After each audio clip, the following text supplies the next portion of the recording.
This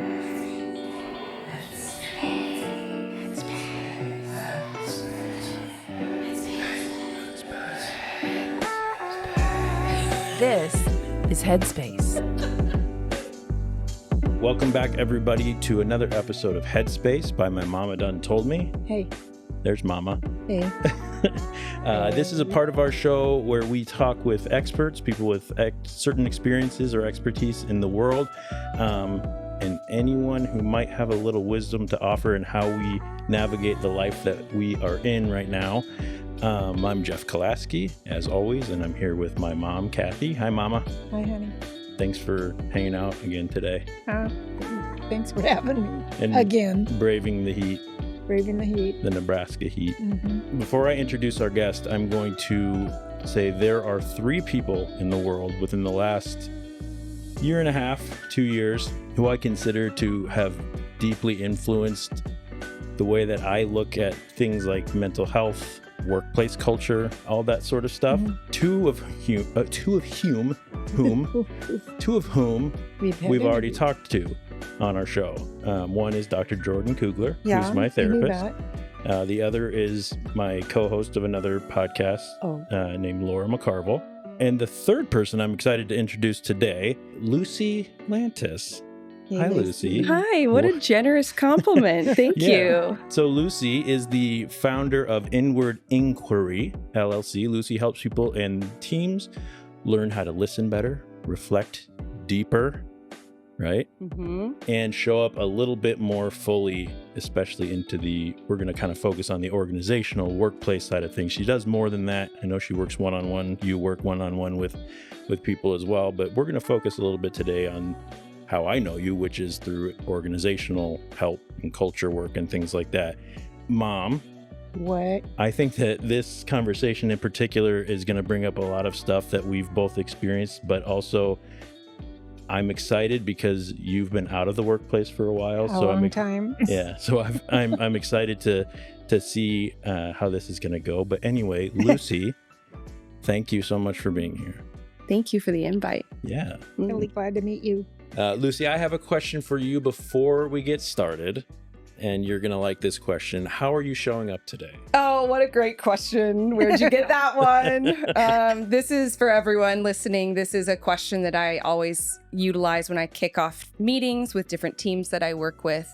And it's really to orient people to how people are in that very moment. How are they showing up? To get some insight into what's going on in their day. And so we think about this in terms of this spectrum from 1 to 10. And this is a tool that I've adapted from an organization called Civity, who does a lot of bridging work and connecting people across difference. And so if we think of 1 to 10, 1 being I am frazzled, I am stressed, 10 being I am peaceful, this is a perfect Friday, where are we at on that spectrum? And so for me, I'm showing up at a level 6. We are moving. There's a lot going on in our world. I feel kind of scattered. And so I know I'm bringing a little bit of that energy into this space today. But it's important for you all to know that because that's where I'm at. So how about you, Kathy? So I'm probably at a level 6 too, maybe. Yeah. I don't know. Cool. I guess we'll see. How about you, Jeff? I've got a lot of stuff going on in my head right now. Yeah. So I feel a little bit like I'm not fully here yet. And, I was editing a podcast this morning.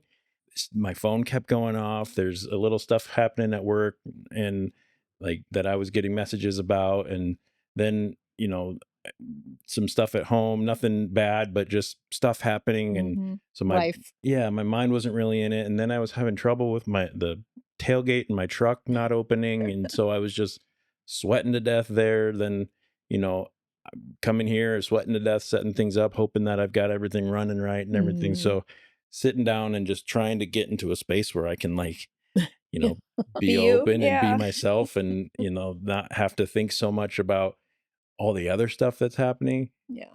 I'll get there. I can already feel myself getting there. Yeah. So it's good. But I also just, so I don't know if there's a number to put on it, but I just, I'm comfortable talking to you about anything. And I have a respect and trust with Lucy. So it's not hard for me to Open up. to open up at all. So Mhm.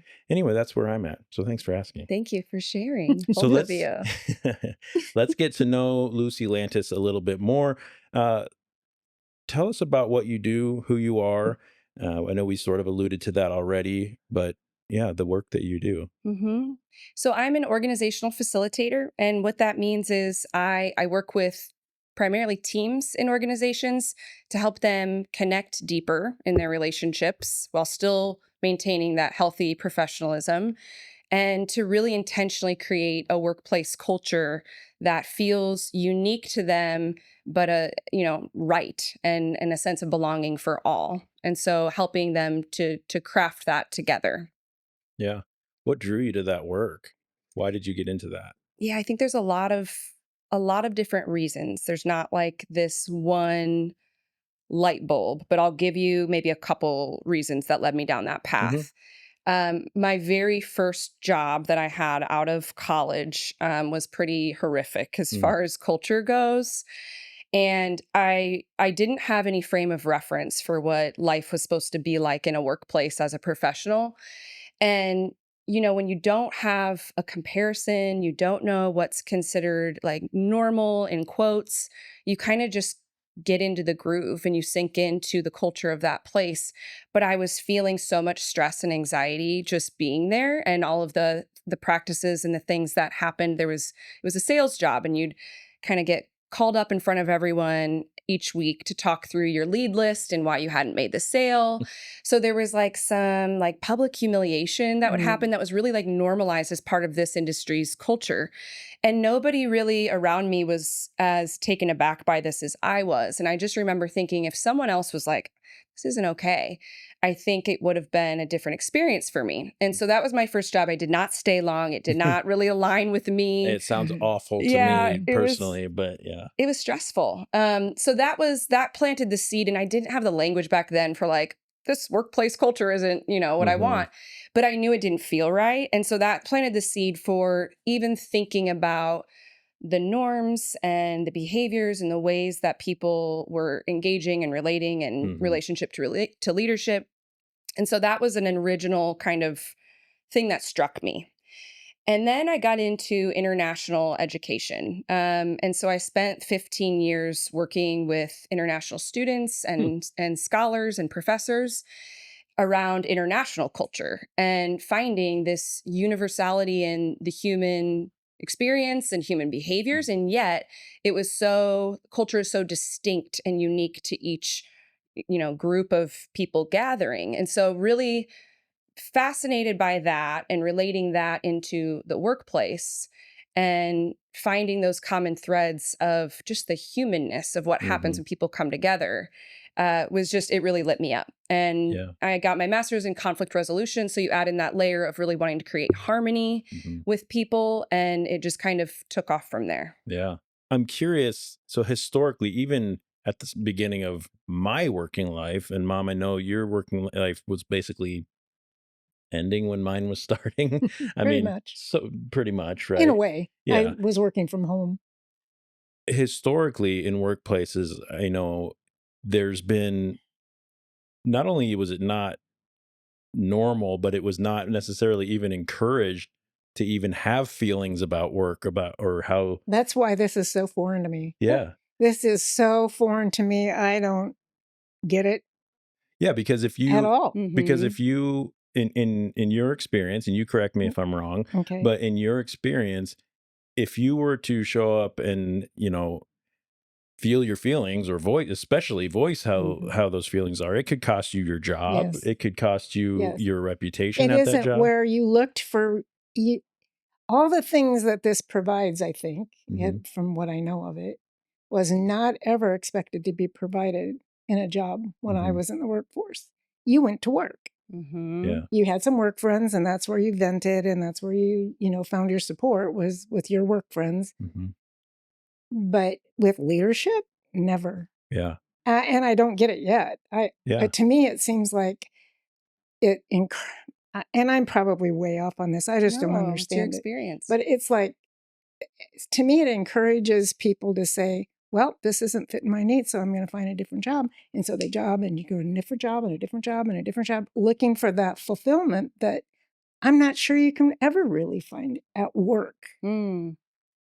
Can I ask a follow-up question? Because Mhm. this Sure. is so interesting to Sure. me, Yeah. the different ways that generations view this type of thing. Yeah. And so I guess it's why do you think? So if you flash back to when you were in the workplace, Mhm. why do you think it was kind of compartmentalized, the not bringing your whole self to work? Like what Because it just, I don't know. I mean, that's a good question too, because I don't know the reason. It was just, for instance, I worked at the psychiatrist's Mhm. office and managed it. And there was a lot of stuff there that probably now would make people's hair stand on end, Mhm. as far as the culture and all that.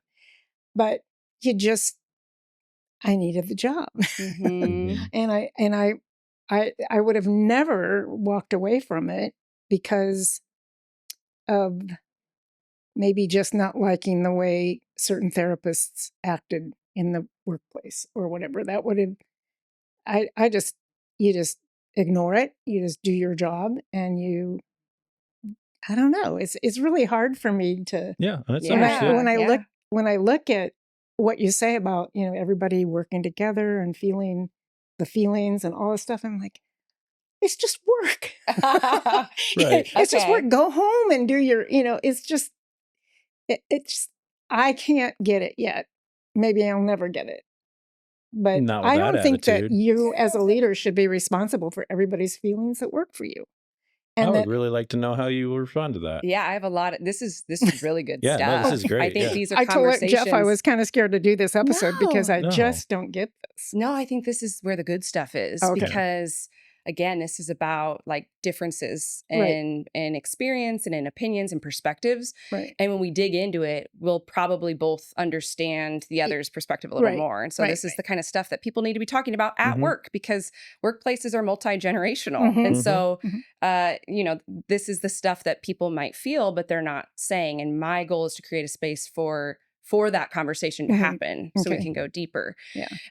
I think, and I don't want to make assumptions from, your generation Mhm. or anything, but I think there was a lot of duty and a lot Mhm. of work is your job. This is how you provide. Right. And it's in this box Right. and you go home and you live your life. Right. Right.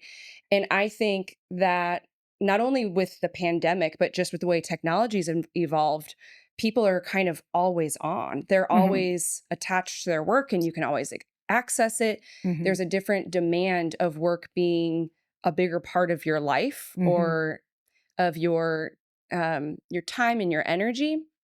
And so I think with that expectation, there has to be some support there to ensure um, it doesn't overtake your life. And so it's not That the as job doesn't overtake your life? yeah. And so Okay. I think it's not as like I think maybe back then it was in this nice box of this is Right. work, this is your life. Right. And now it's like worlds are colliding because of technology and because we've That learned that we makes sense can to be me. on with our Mhm. phones when we get Yeah. home from work. You're Yeah. really never Yeah, because I off. like you, I know This morning, you yeah. and Ben too, that's my another son, constantly attached to their Mhm. phone with so and so called from work, and I Mhm. got to go Mhm. take this call, I got to go do this. So that makes Yeah. some sense to me. Mhm. Yeah, and just to kind of add on to that a little bit too, I do think that I mean, it's impossible to ignore. I think that over the generations and as time changes, people's viewpoint of how they're spending their time and how they're spending their energy may shift a little bit with, I spend arguably, if you take out the sleep part of my day, I spend more of my life At at work. work than I do Yeah. at home with my family. Mhm. And I would Well, really I think like, that's been true for oh generations. yeah. No, And it was true for I'm not me. saying Yeah, that's changed. yeah. What I'm saying is, um, I know for me, I'm speaking for myself and myself only.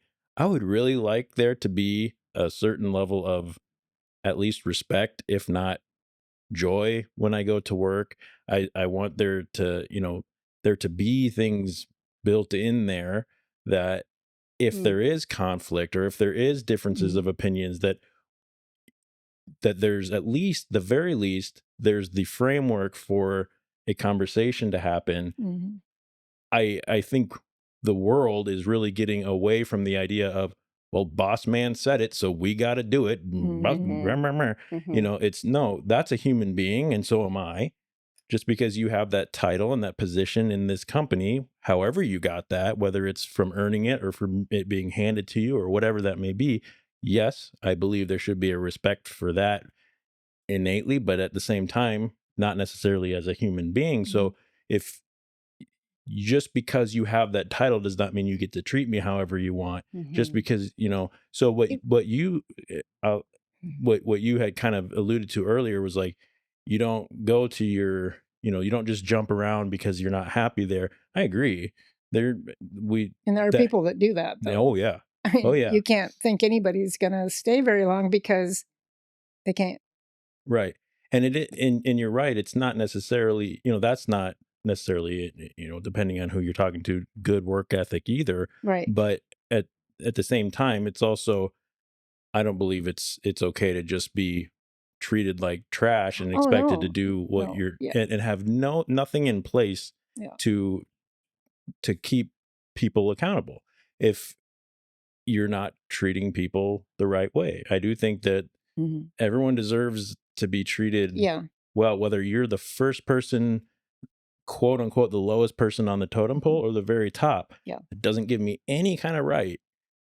As a leader, I feel like that's even more important to have that language and have that understanding to how to have those conversations. The language, but it seems like it's overtaken. I mean, it seems like it's really like leaders, bosses are scared to say anything to anybody because it'll be seen the wrong way, or it'll be taken the wrong way, or it'll be, you know, it's like everything's so culturally incorrect or fragile. Everything's fragile because I don't know your feelings or how you're going to adapt to maybe something I would say. And there's so many different personalities that I think I hear different people's senses of humor, or you know, they're not as sensitive, just their sensitivities are different. And so how do you make sure you've got 200 employees? How do you make sure you start working on things like what she brings to the table together, so that I know as a leader the way that I can have a difficult conversation with you without it being disrespectful or dominating, or anything like that. Like, let's create a place where it's normal for me to still be able to tell you things that maybe you're doing wrong, quote unquote, to be negative without being and not just go, hey, dumbass, get up and work. No, it's how do I have that conversation smartly, keeping in mind cultural changes and generational changes and all that stuff. You haven't even said anything. I know, we're just like, hello, bye. No, I love this. Oh, I love listening. Like this is I'm a sponge here. And I think what you're saying, it's so valid. And I'm glad you're saying it, because I think there's a whole host of people who feel that and aren't brave enough to say it. And it's a part of this stuff that happens and festers at work. And then you have really thoughtful, smart people who are keeping their mouth shut because of fear of making a misstep. And so I think the goal of a lot of the work that I do is this trust building, but also teaching people, like Jeff was saying, not just about how to have those conversations, but fostering a culture of we encourage these conversations and that we encourage repair if it does go awry, where nobody's getting the boot or called out or whatever you want to call it. It's creating intentionally that culture where we can be human, we can make missteps, and we're going to be okay because we give one another the benefit of the doubt. And that it takes intention. That doesn't just happen because humans show up at work with all of their baggage, their history, all of their stuff. And I'm not saying we pour that out on the table and we all talk about it. And yet that's the stuff that informs all these dynamics. And so we have to at least create the space to be able to have a conversation without getting into that level 10, people's traumas, people's all that kind of stuff. But like, how do we stay where it's relevant and moving the workplace forward so this stuff doesn't get in the way of doing the work we're here to do? Yeah, well, that calms my fears. That's good. It's a good question. Filled my bucket a little bit because now I'm understanding it a little bit better. Because honestly, it sounds like a whole bunch of therapy stuff that, woo woo. yeah, And yeah. And I don't, Yeah, you don't subscribe to that as much as some people do, and that's okay. right. Um, but I also know you well enough to know that it's important to you that everyone gets treated right and Yes. everyone gets treated Yeah. equally and fairly. And it, maybe some resilience has gone away, and we need to figure out how to foster that as well. Yeah. That's a spectrum too. Yeah, Yeah. absolutely. That's what I see missing, I guess, is the resilience. It's like, okay, if everybody's just going to whine and get their way, then this is like, it doesn't sound like it's building strength. It seems like it's fostering dependence on whatever you do or whatever you're doing with your people. And it's like you're having to hold these people up that are maybe sitting in their stuff. Yeah. I think it makes it really like illuminates who is that versus who's willing to work at it. Okay. And I do think it's a spectrum. I think resilience, what you're talking about, I think there's one end of you just pull yourself up by your bootstraps, you keep your mouth shut, head down and work. And maybe that's, of the generation that like my parents grew up in. And then I think on the other end, it's this constant whining, there's always something wrong and entitlement. And I think we're trying to find this middle ground of a little bit of both, or maybe not both, but something in between where we can have conversations to get where it feels right. Healthy and resilience without being like stuffing. Yes. Because both neither are good. Yeah. Yeah, you shouldn't be beating someone down, but also you shouldn't, nothing should just be handed to you. Yeah. You should have to work hard for stuff still. And you do have a place and earn what you're doing, and merit, what. Yeah. I think about this. We're going a little off script here, but that's good. That's what I like. I think about it sort of, obviously it's a different level of intimacy, but when you're in a marriage, right?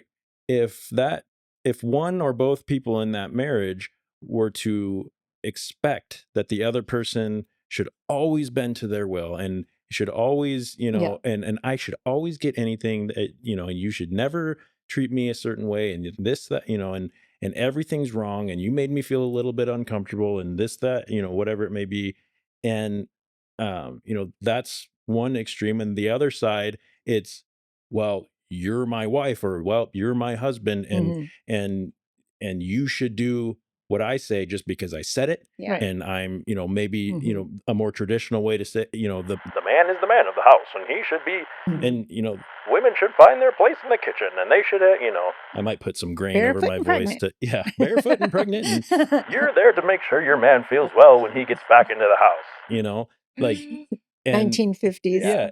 And if you step out of line, don't be surprised when you might get the back of the hand or something like that. She deserved it. You know what I mean? So there's you've got both extremes. The goal of going to like marriage counseling, right, would be not to make one of the other two believe that either extreme is right. It's how do we meet in the middle? And not so that only when the therapist is in the room are you getting along. It's let's teach you how to talk to each other respectfully, keeping in mind there's a mediator, which is what Lucy does a lot of, is just mediating and listening to those conversations. Look what she's doing right now. Yeah. She's sitting there actively listening to you and I talk, right?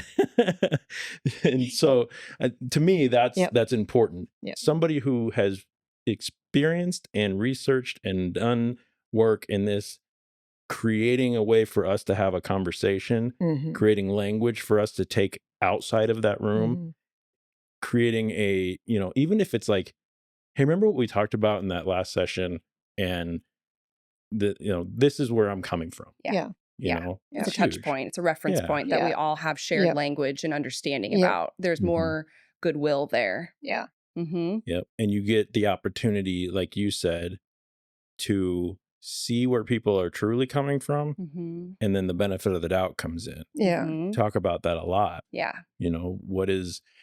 Know that what we're doing here is coming, what I'm saying, what I'm asking, what I'm, as a leader, or if I'm the employee at the place, or however you're the technician or the associate or whatever it may be, where I don't have any quote unquote power, if you want to Mhm. call it that, or decision making. Authority. Yeah, authority. Mhm. That I'm not just the whipping post for whatever you want to do. I'm also a human being who can have good ideas, that can have that sort of thing. And I also know how to approach Valid you points. as a leader Yeah. and say, Goes both hey, ways. here's a thought.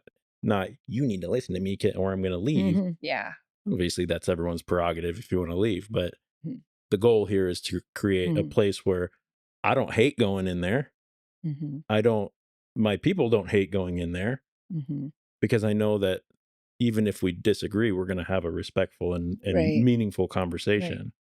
I know we talked about what kind Yeah. of drew you to this, and that's Yeah. interesting, but this is called Headspace. So I'm wondering, you must get something out of this. What's your Tremendously. Yeah. Yeah, I I mean, do. I get a lot out of it. And I Yeah. think, while bearing in mind that spectrum of wanting to keep it at a 4.5, I'll share that I think we're informed by our upbringings and by our family dynamics. And I'm the middle child of 5, and just a lot of I was kind of the mediator in my upbringing, and found a lot of meaning and in creating harmony and peace. Yeah. And so I think no matter what we do, we always bring pieces of ourselves Yes. from our upbringing. And so I think that's a big part of the story. And it led me to these other experiences that I feel the most like myself when I'm doing things like this, where we get to have conversation and curiosity, and we learn. And like I'm actively learning right now just from listening to you. Yeah. And that is, to me, like, that's a huge part of why I do this, because there's no day that looks the exact same. There's no team that has the same dynamic. Right. It's all just so fluid, and there's really not right or wrong. And I really like that. It's so much about that gray space of finding the different ways that people think, and what do we do with that. And that just really, it lights me up. And being able to be the person who asks questions that people maybe have never been asked before. Right. It's just a natural intimacy builder. So each group is a unique Very much combination so. Yeah. that you have to treat differently. Yeah. I would imagine. Yeah. And so when we do like workplace culture, I think it sounds so kind of esoteric or woo-woo, but it's really just about like a set of behaviors and norms and values that groups of people share and then kind of abide by and have these like guiding principles. And so every group, while people may all value, respect and integrity and the obvious things, it's really getting into the weeds about what in particular about your organization and this set of people, what is the most important, and then taking that value and attaching it to an action. And so maybe in, a workplace, this brave conversations or going to the source when there's conflict, like maybe that is a real core value based on the work that they do. That would be something that is imperative for that team to function well. And so figuring out what those detailed things are for each team is just so interesting to me. Well, I can see how important that would be. Yeah. And how beneficial it can be too. Yeah. And for me, just those things that you're talking about, we have a little bit more, I guess, of the ability to be a little bit more picky or choosy on who we interact with and how we interact with them in our personal lives. But we get into the workplace, Right. and the hope is that, for me personally, I'm talking about Jeff here. My hope is to find a company and that, or a organization or whatever I do, that I can be at for a really long time. And I feel like that is more your generation and Yeah, than it absolutely. is the generation after me. Yeah. So I'm right in the middle there where I would prefer to be somewhere for a long time. Yeah. And also understanding that I'm not just going to stay somewhere because I'm there. Yeah. Anyway, to all that to be said, we get to be a little more picky and choosy about who we spend time with in our personal lives. But at work, more often than not, unless you're the only one hiring people and you have no feelings about letting them go if they don't mesh with you, and that's your way of working, which I don't really love that either. It all changes when we get to work, because we have to are exposed to the gamut of class and culture, upbringing, Just and personality. race Mhm. and I mean, just gender, personality. generation, Yeah, yeah. personalities, Work all Everything. style. Yeah. Yeah. yeah. So finding a way to integrate those for you, Lucy, it's got to be, I would imagine that's got to be exciting, Hmm. because it feels like it would be exciting to me. Mhm. And at the same time, as the people in it, Yeah. it's like, yeah, it can be intimidating. It can Yeah. be scary, especially if you haven't experienced, if you've never worked with Generation Alpha, Yeah. and now they're making their way into the workforce, and you're like, I have no idea how to talk to you, like you had mentioned, and I have no Yeah. idea how, Yeah. what it was like to be born into the age of the information age or No, whatever, no idea. so. And that's going to continue to happen as I Yeah. continue to age, and as Yep. more people come into Yeah. the workforce, that's going to happen. So Can I real quick please, just add yeah. in? And that's why it's so important to actually create the space to ask those questions, because I don't think someone would normally go up to someone in the workplace and be like, what was it like to work in the 1960s? Or what Right. was, you know what I mean? And so if you're actually creating space where that's the intention, is to get to understand different parts of who you are, you're having conversations you never would otherwise, and you're getting understanding into your coworker in a way that is meaningful but also not offensive. Mhm. To have to guess what someone would want to answer or not. Right. Right. And so as a facilitator, I get to think about what are things that I don't think people are talking about or asking one another, Mhm. and then creating the space to have Mhm. those conversations. And something that I have found is really important in this work is, it started when I was working with international students. And I found the ones who would come into my office and ask me the questions about the things that they saw or noticed or had concerns about within American culture. Mhm. They were the ones who adapted the best and thrived the most. Mm. So if they came in and they're like, Miss Lucy, why is it that Americans always ask me how I'm doing, but they don't stop to listen to the answer? Oh, Yeah. And I'm like, that's a really good point. question. We do Let's do that. dig into that. Let's dig into that. Or, Miss Lucy, why is it that everyone sends their grandparents, their elders off to homes and don't take care of them? Mm-hmm. Like, Mhm. yeah, that's another piece of American culture that I'm so inundated in. Mm-hmm. Not that I think it's right, but it's a part of, it's normal to Yeah. us. Yeah. And so if you don't create the opportunity for people to actually address and name and ask questions about and get curious about things that are coming up in them, it kind of festers. Mhm. And then from there, who knows what Yeah. happens with it? People can get into, Resentment. resentment, frustration, tension, conflict, you name it. But if we are proactively trying to address things ahead of time, Mhm. it creates that resilient environment where there is space for people to repair if there is a misstep, because we've done Right. all this Right. kind of legwork. Right. Yeah, Makes total not sense. just to be touchy-feely and be, because that doesn't resonate with everybody. No. No. The goal is also, like you just said, to create more resilience, Yeah. but it's a resilience, not just a take every, just It's a take, resilience from understanding. yes, Yeah. instead of It's just really from understanding, not Yeah. from just being told you got to buck Yeah. up and Move work. forward. Yeah. get a thicker skin and take the beating. Yeah. That's not the kind of resilience we're talking about. We're talking Right. about resilience of, where is it, like, if we were not family and we worked together, and you asked me a question or did something that just kind of made me go, what, like, seriously? Like, Mm. well, I could then step back and go, well, I know based on the conversations that we've had that what you're wanting, or what your desire is coming from a good place, and Mhm. from a place that I should give you the benefit of the doubt when, Mhm. and that you are hopefully giving me the benefit of the doubt. Mhm. The other thing is, what is your generational, we've Yeah. talked about, what is, Mhm. where are you Yeah. coming from with Where are this? your roots? How do you Mhm. mean that? And how do I receive that? Yeah. Well, that's huge. That's huge. Total different. Yeah. Total Instead of different. just Yeah. going, Yeah. hey, jerk, like, Yeah. What are you what, thinking? why would you ask me that? Right. Well, I'm not going to respond that way, because I'm going to go, how did she mean that? Mhm. Mm-hmm. And then Mm-hmm. I can think, and I can turn it inward and say, it's possible I did come across that way. She knows that I didn't mean to come across that way, because we already have this relationship built Right. at work. That's a lot better than me just going, what the hell? And then Yeah. going home to my wife and going, Kathy at work, Yep. she is such a bee and she doesn't, understand. And she comes at me with all this stuff. And then I get back to work the next day and go, what else you got for me, Kathy? Yeah. Or to avoid Kathy. And that is what I see as one of the biggest, it's one of the biggest culture killers is this quiet disconnection that happens when people withdraw or are like, well, I'm not working with Ryan because he's a jerk. And so I'm just going to steer clear of him.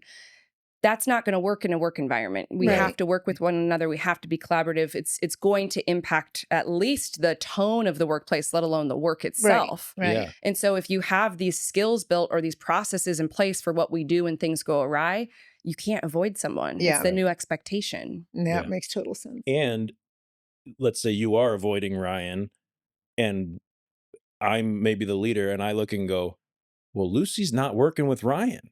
And then I bring you in and I say, what's going on? And then you say, well, Ryan, this, that, and the other. Yeah, but you're not working with him. You haven't. Now it's you. And now it's you being the issue. And even though Ryan was the one that started it because he's a jerk. No one likes Ryan.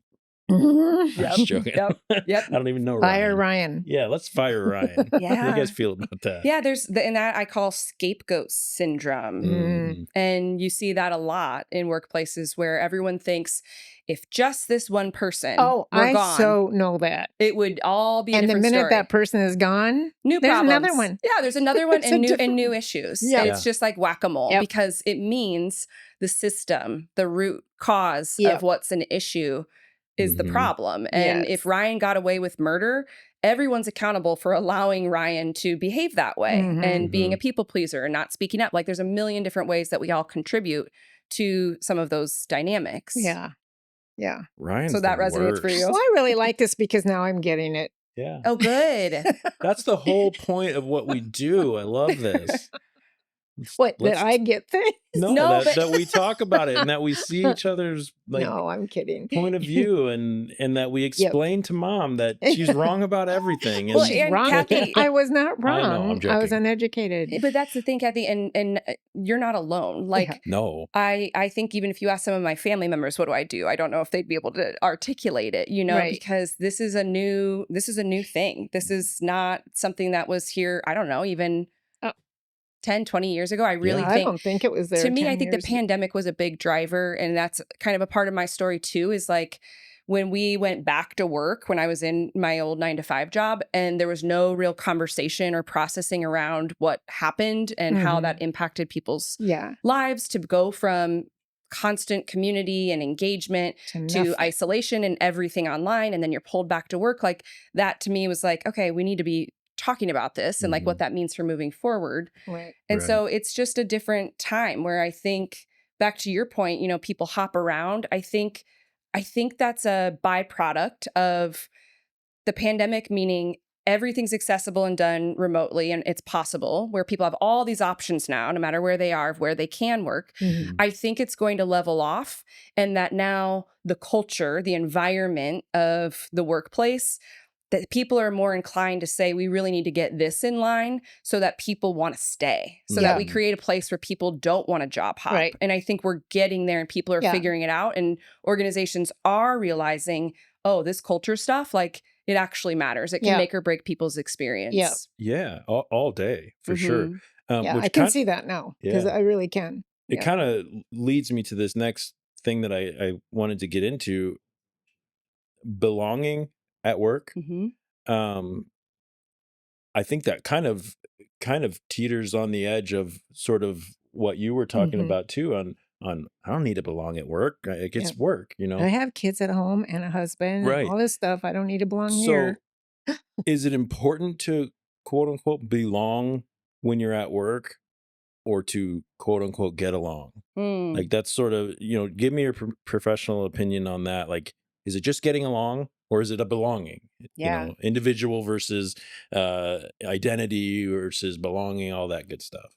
What are your thoughts on that? I can share what I personally think Mhm. and maybe some of what I've seen, but I also want to validate that whatever somebody needs to thrive, if it is just showing up and getting along and that's enough for them, as long as they're not hindering someone else's belonging, Mm. that's fine by me. Gotcha. Like, I think it really is, what do you need? And if all of Yep. your buckets are full in the Yep. belonging category and you're still creating a space where people can feel a part of it, Right. then great. As long as there's no harm being done. But Right.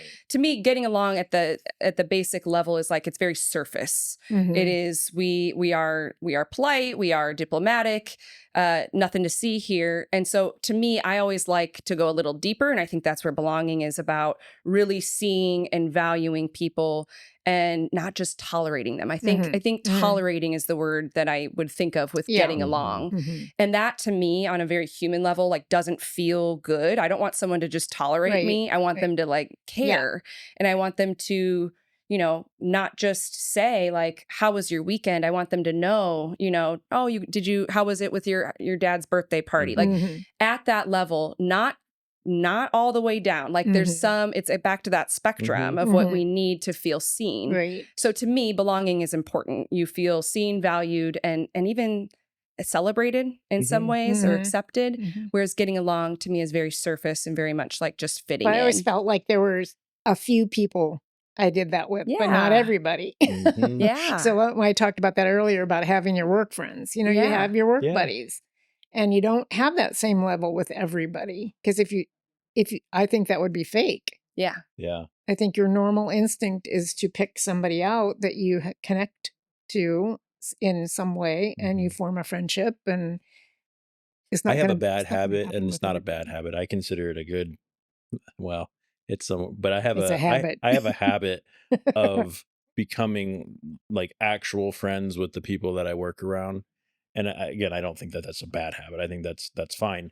Um, and I take it very personally when there's people at work that I can't find that with, Yeah. Oh, Yeah. and I that's something I constantly have to work on, Yeah. and that, so I end up becoming closer to the people at work than I am at, friends outside of work. I Mhm. see them we more spend often. more I see time them with every Yeah. them. day. Yeah. And so I care about what's going on in their lives, and I Yeah. want them to care about what's going on in my life. So Mhm. when there are people that care, that it's enough to just get From along, work.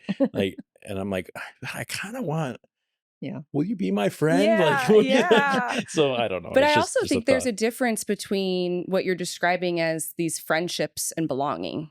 Mm. True. And I wonder Oh, if you see that okay. difference True. too. Okay. Okay. Mm. Can you keep going with Yeah, that? I, Okay. I think that belonging to me is something we can offer everyone. Yeah. It's a little bit deeper than just tolerating someone, Mhm. and yet it doesn't fall into that friendship bucket, Right. where Gotcha. friendship to me is very intentional and selective, and we're not going to be friends with everyone. Mhm. Yeah. And You're to right. me, I've always had maybe 2 work friends in any Yeah. environment I've been, where it's like, those are my people and they make work really rich. Yes. And yet I strive to create a space of belonging for everyone else, even if Mhm. they're not who I would Right. spend my time with outside of work. Right. Yes. Right. What do you think helps groups to move from the surface level, I guess, and create that more, whether you call it belonging or Mm. just one step?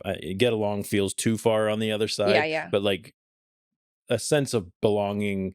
I guess it is Or belonging. just pulling together as a team. Is that what you're asking? A And team connection. mentality, connection. Yeah, Mhm. where even if we're just getting along, I still belong when I come here. Yeah. You still I'm part of belong the when team. she I'm still on the belong. team. Yeah. Yeah. Yeah. Well, What do you- I think it's through the power of story. Okay. It's allowing people to know each other for who they are and what they bring outside of work. And so again, it goes back to that, when I said asking a question to you about what it was like to work in a different time, Mhm. having space to get to know people and all of the complexities of who they are moves people further. And it's a really powerful and yet simple thing Mhm. to just have. And I always start with one-on-ones, and there's a different question, and it could be, why do you do this work? I think couple weeks ago, it was, what was your first childhood job and what did you spend your money on? Like Yeah. things that aren't going to get people uncomfortable, but they're able to open up and kind of illuminate something that's of value or importance to them. And humans naturally connect to that. When we hear stories, when we hear what people value, we find ways to connect the dots and also see ourselves in them and to have this like relatability and common ground. And then it's like, oh, it doesn't matter that Ryan was a jerk about this. Like he also had a lemonade stand for his first job as a kid. Me too. And it's like, it does something and it transcends all of this like work nonsense. And it just gets it into this like it humanizes it's humanizing. It's this human to human connection. And I think that is the most powerful and practical tool, is to give people 10 minutes with a question that they're interviewing each other on and let them go. Yeah. And it's what came to my head when you were saying that was that shows in almost every person, workplace or not, if you're telling a story, you can see if you're in a group of people and you start telling a story of your experience, you can almost look around and see people biting their tongue, waiting for their chance to say, that happened to me too in this way. You know, you may get this person that's like, you think that's good. You know, the one-upper. The one-upper. But happened to me. even if you're not a one-upper, you can feel yourself going, oh, I want to tell you how I shared that experience too. Like, oh, you had someone pull out in front of you, so did I. And I, you know, whatever it may be. It's human nature. It's that belonging. We want to feel a part of it. And all of a sudden you feel connected to that person in a way that, you know, you had a shared experience. So that's an interesting, I think that's powerful. I think that might lead to some of the, you know, my desire to befriend people at work, because if I walk in there and, you know, and say, hey, you know, I know that you're into working out. I started my journey on working out, you know, this week, and they, you know, maybe get excited and go, oh, cool. What are you doing? This, that. And it's just, okay, now we've just bonded. So now when I come to you and say, hey, I've got this going on work related, and it's kind of an issue. Like, can we figure that out? We're not going to go, well, I'm not going to consciously think, well, you like working out and so do I. So that, but unconsciously, we have common ground. We already have this rapport. You know, and I think that's huge. And goes a long way. Yeah. And that's just relationships in general, like whether or not that's at work or not. Because in the little ways that make them feel valued. Absolutely. Not just for what they do, but who they are. Who they are. Maybe what they do. I don't mean not for just what they do at work. It's like what you maybe know they're into outside of work. That you see them. You're not just a person doing a job. You're a person with a life and feelings and with, you know, value, who's also happens to be doing this job. Feels less transactional. So let's talk a little bit, if you're okay with that, about burnout. I know that, you know, there's a lot going on. Work, of course, people have a lot going on, and then stuff at home. We've got things happening in the world right now that don't make everyone feel great, regardless of what political side you're on and all that stuff. But with all that happening, we're still expected to go to work, to show up, to do our jobs, all that stuff. And that kind of leads to some of the resiliency. But regardless of how resilient you are on whatever level, there's still a chance for burnout, right? I'm sure you see that a lot in your work. How do you kind of help people find, whether it's, you know, context, how do you keep that spark going? Like, how do you handle burnout, or when people bring that to your doorstep? Well, I think first it's getting clear on what burnout looks like for each person, because everyone is so different and it's not something that happens overnight. It is like a progressive thing that accumulates over time. And if people are not connected to or aware of what those things are that are eventually going to burn you out, that's step one. It's just like that awareness of, what does that mean? Like, are you working into the evening? Are you, working on the weekends? Like, what are the things that lead to burnout? And it really looks different for everyone, because there's some people who are wired to be working, 60-hour work weeks, and that's no problem at all. And then there's some who are the primary caretakers of their kids or whatever. And so it's just getting clear on like what people's needs are, rather than assuming there's kind of a blanket formula for how much a person can take. And thriving at work. And so a lot of my work is just asking these questions and getting clear on people's needs and those tolerance levels.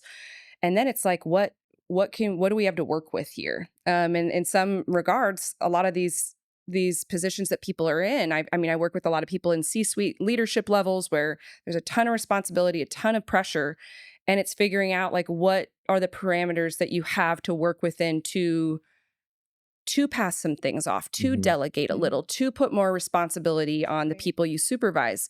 And that's where the rubber meets the road, because people may say, I'm overworked, I don't want to do all this, and yet they may not be willing to do the hard thing, which is surrendering control and passing things off to people. You're talking about me right now, so stop. I'm just joking. No, this is a lot of people at a high leadership level, and it makes sense. But it's like setting boundaries with yourself and with others, and it's getting clear on what are you willing to give up, and how uncomfortable is that for you, and how does that make you feel ego-wise, and all of those things if you are to give some things up. Yeah. How much of a responsibility does the organization and the leaders in that organization have toward the potential burnout of their, like, where's that line? Where is that responsibility? Because again, this all goes back to what we've been talking about this whole time. Like, it's not the organization's job to make a person feel warm and fuzzy all the time. Yeah. But there is a level of responsibility, or at least there should be a level of responsibility as far as them saying, I know you're working too hard. Yeah. Yeah. I know you need to pass some things off. Yeah. So pick two. Yeah. And do it. I mean, I think it's a responsibility of leadership to do that. Yeah. To have enough awareness to know that there's something wrong and it's too much. Because I burned out at OPA, at where I worked before at the psychiatrist's office. And I didn't even know it until I started having panic attacks and didn't know where they were coming from. Right. And it was the scariest thing in the world. Wow. So, and he should have been able to see that. Right. And the other therapists should have been able to see it. Yeah. Because they're in mental health. You would think they'd have a little more insight. Yeah. And they didn't. And I didn't get any support from that. And I ended up leaving that position because of it. How long did it take you to get to that point? How long were you in the role? 10 years. Wow. Yeah. Do you feel like it was a slow progressive? It was a very slow because it was a progression in responsibility for me. When I started, it was a newly graduated psychiatrist, brand new practice. And so it was just him and me that started. We were the same age. And it progressed to where we had 12 therapists and 3 offices. And I was office manager over all of them. Oh, wow. And all of the employees that were working. That's a ton. I mean, I'm not educated in that. That's not my, I graduated from high school. That was it. So it was just work experience that I had going in. Yeah. And it was a lot. And I loved it. But man, it took its toll. Yeah, I bet. Plus I had the kids. So I guess what's your reaction to that? Where do you feel, what's your opinions on where responsibility lies on both the organization and the individuals? Yeah. And I think with a lot of this stuff, like nothing is black and white. Sure. I think that there's responsibility in both regards. So one, an individual has a responsibility to know thyself well enough and to take care of thyself. And if they're not able to do that, it's bound to happen, because if you don't know it, how is someone else supposed to know what you need? Right. So that, I think, there is some personal responsibility, but organizationally, to me, there is responsibility at each supervision level. So whomever is your supervisor, that is their job. That is supposed to be like 30% of their job should be just tending to the individuals that they supervise and what they need, how they can support them. And if those conversations aren't happening, that's a huge missed opportunity. We don't just sit down for a performance review once a year to figure out what's going on in someone's caseload, workload, whatever. This should be every check-in. And so some of the things I talk to people about is like, how often do you have one-on-ones with the people you supervise to get insight on not just their workload, but also like, how you doing? Yeah, how you doing as a person? And actually mean that. Not, I want to hear about it rather than just, how you doing? Later. Totally. The American style, right? Like you spoke of earlier. How you doing? And that just leads us right back to how important it is to have this kind of, to have some training, and how, I think about, if I think back to all the jobs that I've had and all the supervisors that I had, from immediate supervisors to all the way up to CEOs and board of directors and all that, to know there's a lot of them that wouldn't have the first idea how to and I've been in that place too. So not to put myself on any kind of a pedestal, but to even know how to have a conversation with you, to really check in with you, to do that. So that's why this type of training to me is so meaningful and so important, because you become more emotionally intelligent. You become more conversational and more understanding, and more, in order to have those conversations and know that if I call someone into my office, it's not because they're in trouble all the time. It's because you can sit down and just say, how are things going? You need to get that taken care of. And now I know that, Ryan has his mom's in the hospital. And so he's dealing with that. So that's probably why he was a little snippy earlier. And that's probably why, so I can say, hey, bud, like, why don't you take off for the rest of the day and go take care of what you need, or would it be, or even ask, would it be helpful to have some time? You got plenty of PTO. Like, let's figure out a way to, and we can even, because you're going to the doctor's office with your mom, we can call this a sick day, and, let's talk to HR and figure out how that, that sort of thing. And now all of a sudden, he's going, oh my gosh, I'm feeling seen, and I'm feeling, all that. And I can take care of what I need to take care of. Those are the conversations that prevent burnout. Yeah. That right there. Because then Ryan doesn't have the added stress of trying to finagle his schedule and not let you know, and all of this added tension. It's the reality. Like being an adult, being a human, there's going to be life things that happen. And if we can't at the very baseline let our supervisors in, then we're going to be drowning alone. That leads me, when you were saying that led me back to what you had said earlier about, there was a time, and there probably is still a lot of organizations that it's dangerous to put out there that I've got something personal going on, because is that going to make me look like I can't do the job that I'm supposed to do? Perception. Yeah. Very threatening. Yeah. Can I, if I say, I've got, a child that is, all of us, has special needs, and I'm having to attend to that more often, and something changed health-wise or something, whatever that is, or I've got a medical condition now. And, how am I going to protect myself and know that I'm still relevant and still able to do my job and still to do this? And can I trust when I tell my supervisor or HR or my boss or whoever that may be that I'm struggling with this? Is the first thing that is going to go through their head like, well, how much work are you going to have to miss? Well, how much, But I totally get what you're saying. I mean, it's like, then you clam up, and the more you clam up, the more tense it is, and the more, and burnout inevitably can come easy, because and more likely it's just all that's going to be noticed is that you're not doing. Kathy's really not performing the way that she's she used aloof to. And she's disconnected, and there's all these stories that happen with that, and judgment. So let's, if you're all right, let's move into some of the kind of the really practical stuff.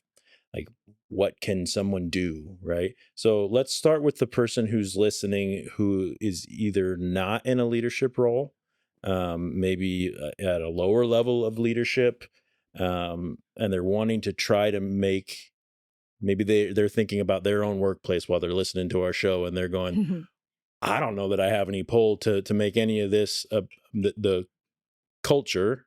I quoted that for no reason because I know culture feels like a buzzword, so I feel like I don't want to overuse it, but regardless. That's what it is. Yeah, and they're wanting to, but this person listening wants to have a positive impact on what their workplace culture is, and maybe they're just wondering what kind of things can they do. Yeah.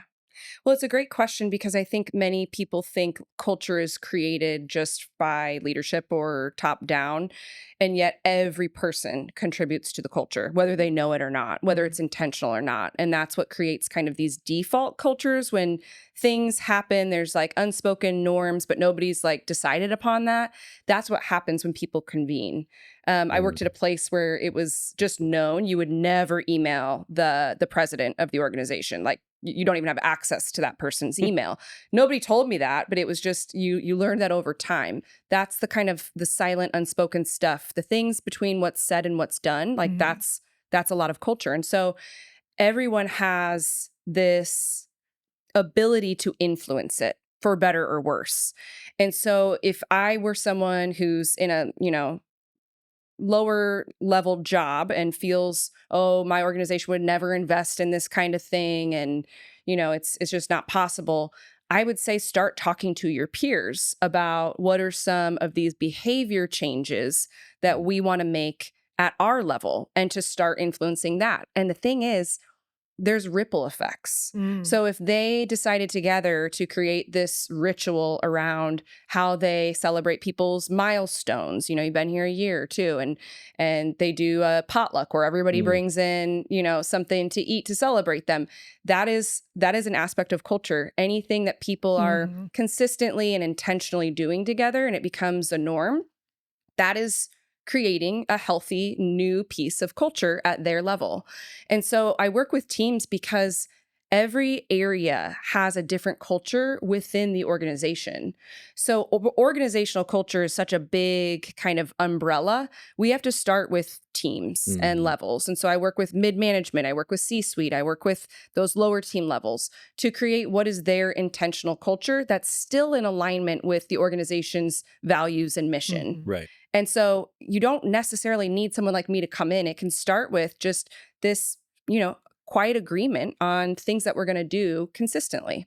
Do you recommend, and maybe this is too blanket of a statement, but do you recommend bringing up these things with supervisors and whatnot? Yeah, of course. I mean, I think if you have supervisors who could buy into this and may be able to amplify it to get the decision makers who could actually bring someone like me in, that's best case scenario, because that's a huge commitment, what I mean? Not just financially, but it says something when leadership's like, this is how we're going to invest our time together, and this is important to us. I think that speaks volumes. So yeah, having a conversation with your supervisor about it is a great first start. Yeah.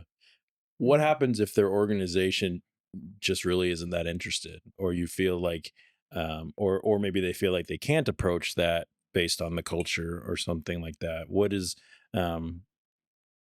or maybe they don't even realize how bad it is for kind of that boots on the ground team. Yeah. Like, Yeah. what do you say to that? So I have what? Leave. Just Leave. Yeah, if you don't like it, go find another job.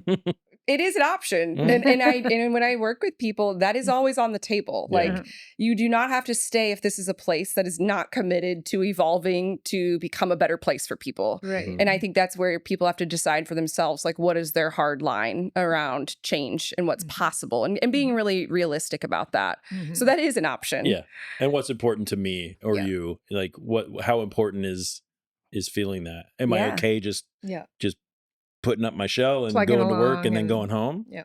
Oh, I guess maybe that's okay. Yeah. And so for some, that is. And so it's like every person has to get really clear on what do they want out of work. And it's going to look different for everyone. Okay, so let's move then into people who are leaders, or they have some pull in their organization. Maybe they have a team under them.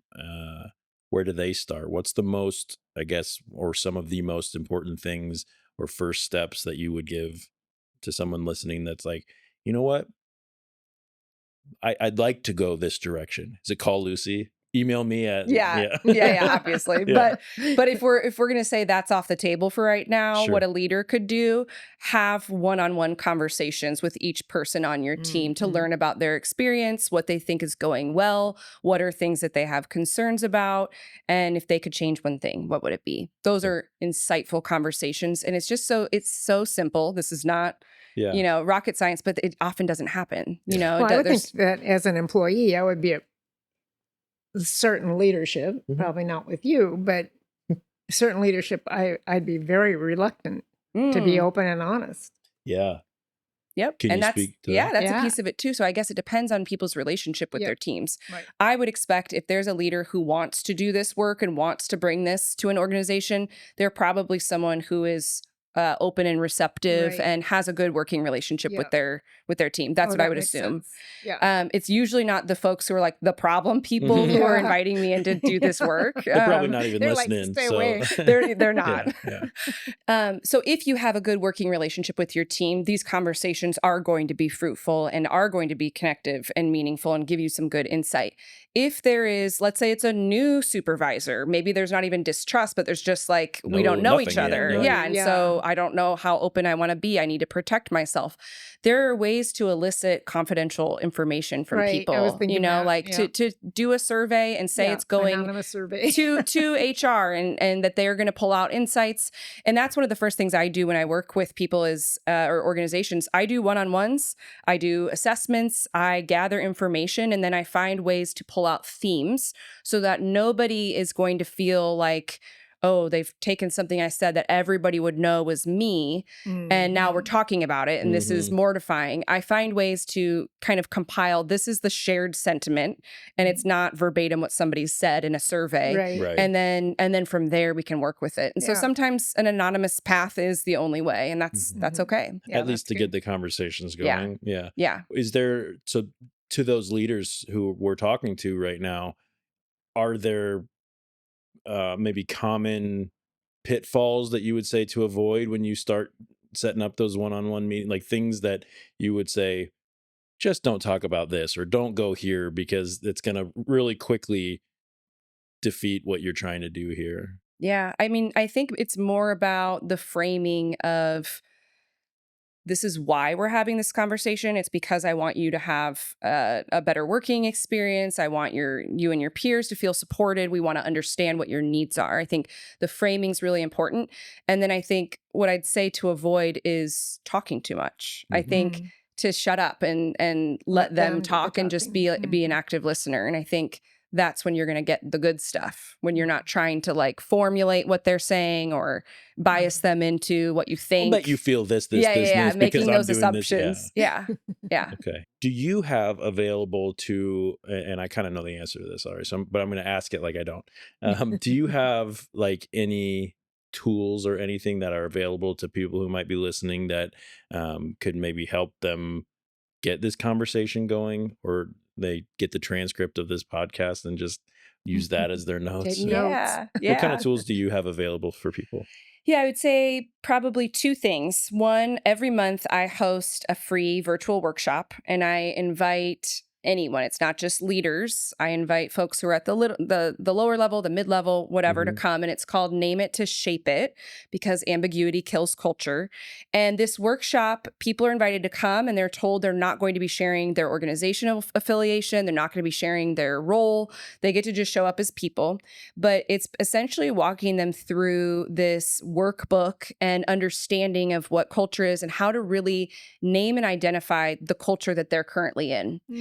I think a lot of people I don't think a lot of people have like an elevator pitch on what their workplace culture is like. No. And so if you say, what's it like to work here? It's like, well, it's, it's all right. Or it sucks. Yeah. That's not very descriptive. No. And so in this workbook, people go through these exercises of like making or comparing their workplace culture to something, like making a simile. Like it's like a minefield. You never know what you're going to step on. You have to walk on eggshells or things like that, to think creatively about how to describe it, and then going through and filling in these sentences about what it's like to work with colleagues, with leadership, and then the overall tone. And people come out of this workshop having a really clear idea if their workplace is in trouble or if they're actually doing pretty good. And so the very first step of all this work is really naming what it is that you're in. You can't change or adapt something that you don't have a full awareness around where there are issues. And so I would invite people to stay tuned for those monthly workshops. Where to can just they find that? Yeah, on my website, www.inwardinquiry.com, in the events section. Cool. Yeah, they're running every single month. And within that workshop, there are other tools. So similar, there's the kind of that check-in tool. And I've shared ways that people have adapted that. So I worked with a nonprofit last year who created their own spectrum tool where at the start of every meeting, they said, how are you showing up stress-wise? So one is, I am completely burnt out. I'm at capacity. I can't take anything else on. Another said, the level 10 is, I'm good. I'm zen. I can help people out. Knowing where people are at to start a meeting was a huge help. Another person did a time spectrum. So starting a meeting, there was people who were really poor with managing the meeting time. Some would come late, some would leave early. So they just from the get-go said, where are you at with time in this meeting? One is, I have to run early. I've got a meeting immediately after this, so I'm going to be jetting. 10 is, I'm wide open today. I could take notes for this meeting. And going around and having people share that, it gives insight into what people need for that particular moment or day or meeting. And so things like that, and you can make it whatever your organization needs. But again, it goes back to the power of naming things so that everyone's on the same page. Everyone's in reality. No one's making assumptions about what's going on for people. All right. Well, Lucy, thank you so much for this conversation. I'm glad that we had the Friday open so that you could spend some time with us. You know that I like hanging out and talking about all of this stuff. And Mom, I like sitting and talking with you too. Always. So. Me too.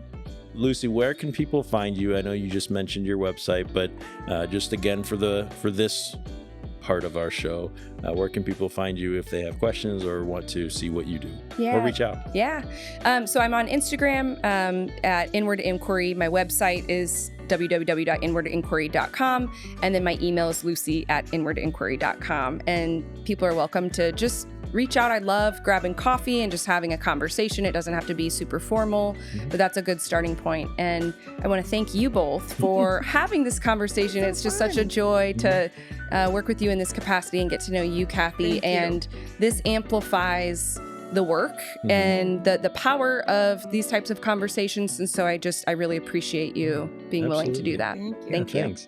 Do you have anything else you want to plug or shout out while you have our captive audience listening right now? Yeah, I guess to please just stay tuned for my recurring free workshop that is hosted monthly, Name It to Shape It. I'd love to meet people and hear their culture stories. And if you show up there and say, I heard you on Headspace, but my mama done told me, she'll smile and say that's cool. I'll buy you a coffee. How about that? Shoot. Dang. I wasn't gonna offer that up. There you go. It's always a pleasure to talk to you. Thank you for having us in your collective space here. And Lucy's information will be in our show notes. So we say show notes instead of show notes. Yeah, I've heard. Oh yeah, you listened. That's right. Yeah, you want to say show notes? Yeah, show notes. Show notes. Show notes. Yeah.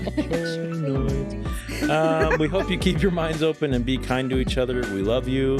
Goodbye. Bye, everybody. Thanks, everyone. Can you tell our listeners that you love them? I love you so much. Peace. I love you. Oh, I love you too, Mom. You guys, you're so cute. Aw.